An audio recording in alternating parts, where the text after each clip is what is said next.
I noticed, reviewing it last night, that there was one little element of contradiction. At one stage I said, you can't call these events to within a few months. And at another point I said, history says that when you reach this level of craziness, the market tends to break within a few months rather than a few years. And I think, with hindsight, the market started to get distinctly weaker about 10 months after we talked. So that's a few months plus a little bit.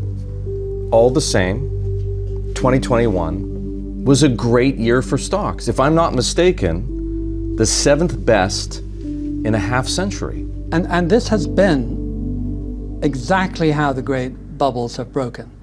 The blue chips, the S&P 500, have kept strong right up to the last second, and wave after wave of the stocks that had made the real running peel off and drop. In 1929, the flakes were down for the year before the market broke. They were down 30%. The year before, they'd been up 85. They had crushed the market. The really classic example of this is the Russell 2000, which is stock number 1001 to 3000. They're multi-billion-dollar companies. They're a serious enterprise. In the last year, they are down. They have not made any money at all. The S&P's made 23%. The Russell 2000 is meant to go up about 1.2 times the market. In a bull market like you're saying there was, it should have been up about 30%. It wasn't even up recently. This is a huge divergence of a kind that has never happened other than the super bubbles of 1929 and 2000. 2000, you may remember, the growth stocks peeled off and were down 50%. The S&P was flat, which meant the remaining 70% had risen 20%. This is an enormous divergence, and it happens on the upside for the blue chips. So this is it's almost eerily classic.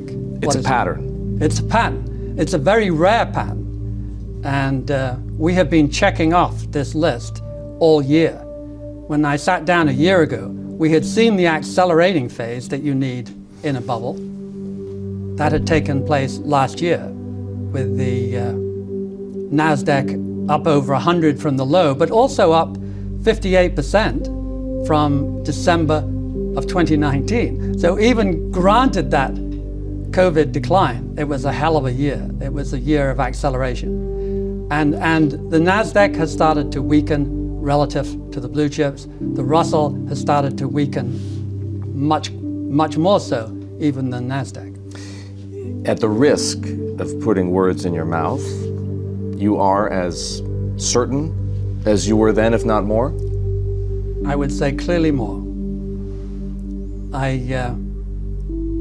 I did freely admit, not in our conversation, but elsewhere, that I wasn't quite as certain about this bubble a year ago as I had been about the tech bubble of 2000, or as I had been in Japan, or as I had been in the housing bubble of 2007. I used to think then in terms of near certainties. This time I felt highly likely, but perhaps not nearly certain. Today, I feel it is just about nearly certain now. I think the crazy behavior, the peak of crazy behavior is behind us. I really do. I think we're now in the buy the dip mode, which the super bubbles specialize in. You don't have 2 years of buying frenzy dying overnight, typically. So even in 1929, you had some magnificent rallies. And buy the dip is the watchword of practically every brokerage house out there. And it always is. You never, almost never, have a major brokerage house say, the game's over, guys, duck. It doesn't happen. The commercial imperative is overwhelming to stay bullish. It's how you make money. If you're right, and stocks are in a multi-sigma deviation from the statistical trend, tell me what happens. The S&P 500 peaked at almost 4,800 points. Where does it bottom? The trend line, being slightly generous, is 2,500. And most of the great bubbles, the super bubbles, go below trend and stay there for quite a while. In the Greenspan era, that tendency stopped. In 2000, yes, the NASDAQ came down 82%, which was fairly brutal. Amazon came down 92%. But the Federal Reserve raced to the rescue so loudly and strongly that they stopped the decline in the S&P at trend line. It only declined 50%. 50% is a hell of a big decline, but it was only enough to get it back then to trend. This time trend is at most 2,500. And I would expect, even if the Federal Reserve tries to do the same, it will be hard to prevent the market from declining to that level. So we're talking about a decline of, certainly from the peak, of almost 50%. Almost 50%. And of course it declined very quickly, 50% in 1929. It declined 50% in 3 years in 2000. And the housing market, which was another great American super bubble, went all the way back to trend in 3 years. As I said a year ago, I think they'll do pretty well by selling. I'm sympathetic to how difficult it is to get out entirely out of equities. And I would point out, as I did last year, that there are less overpriced parts of the equity market around the world.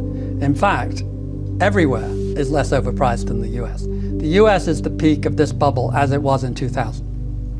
And what it meant then is what it will mean today, and that is the US will decline a whole lot more than the rest. It's also true that the value end of the spectrum, as opposed to the growth end, is about as cheap as it gets.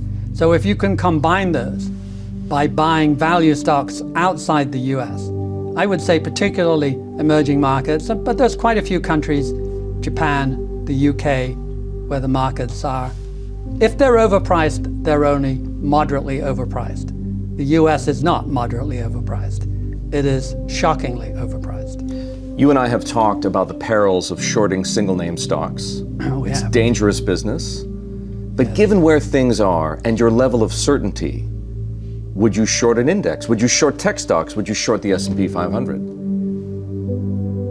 Personally, as opposed to GMO, in the foundation we have for the protection of the environment, we are indeed short a decent amount of Russell 2000s. So we haven't been hurt in the last year, which is amazing. We're also short about half as much again as in the NASDAQ, which did hurt us, but not sensationally. And the point there is a lot of our money is in venture capital. That's very growthy. We need some hedging.